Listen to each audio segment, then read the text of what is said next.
PSG Fan TV, bonsoir à tous, bonsoir Johanna. Bonsoir Onip.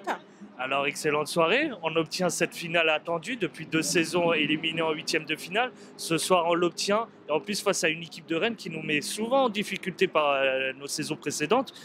Là, est-ce que tu trouves que les Parisiens ont maîtrisé ce match où il y a eu quand même quelques petits moments où on aurait pu avoir peur? Je trouve que les Parisiens n'ont pas fait un superbe match. Ils ont fait ce qu'il fallait pour bien sûr aller en finale. C'était pas un PSG exceptionnel, mais voilà, ils ont pris, j'allais dire les 3 points, mais là on s'en fiche des 3 points. Là, c'est la victoire. Ils ont gagné, c'est le principal. Que ce soit avec un but ou avec 10 buts, on s'en fiche.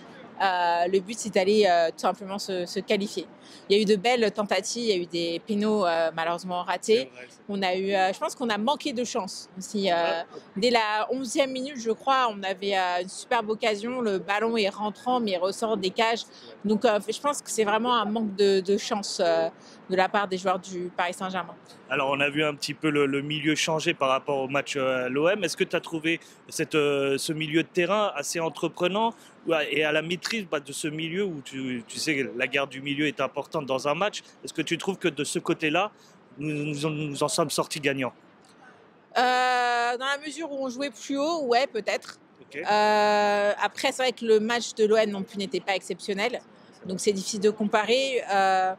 Ce qui est dommage, c'est que dans ce match, pour moi, la personne qui va ressortir le plus, c'est le gardien Mandanda, parce qu'il a fait vraiment un superbe match. Il a même fait de très beaux arrêts du pied. Et je pense que c'est lui qui a vraiment ébloui le match, qui devrait être l'homme du match, parce que même son but, il le prend, c'est pas vraiment de son sort, il pouvait rien faire. Donc, je pense que la réussite vient d'abord de leur gardien et aussi un peu de chance. Et nous, évidemment, on a eu un très bon Donnarumma aussi également.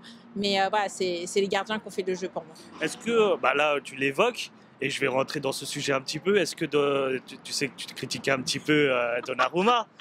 Est-ce que c'était l'idée que tu avais de Donnarumma début de saison, voire les saisons précédentes, a évolué aujourd'hui?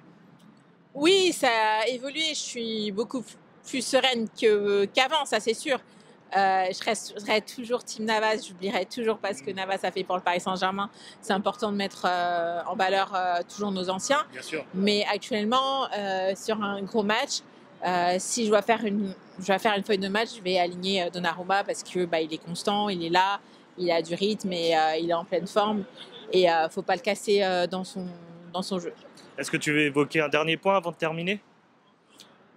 Je suis contente qu'on ait éliminé Rennes parce que la dernière fois qu'on les a eu en Coupe de France en finale, j'ai eu un très très très mauvais souvenir. 2018, Voilà. 2019.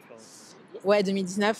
Donc voilà, donc je suis contente qu'on passe ce cap et j'espère qu'on va gagner face aux Lyonnais x2 parce que les féminines elles affrontent aussi les Lyonnais en demi-finale de la Ligue des Champions féminines. Donc j'aimerais qu'on fasse un double Lyon. Voilà. Ça serait génial. Hein. Je te remercie, Johanna. Merci à toi.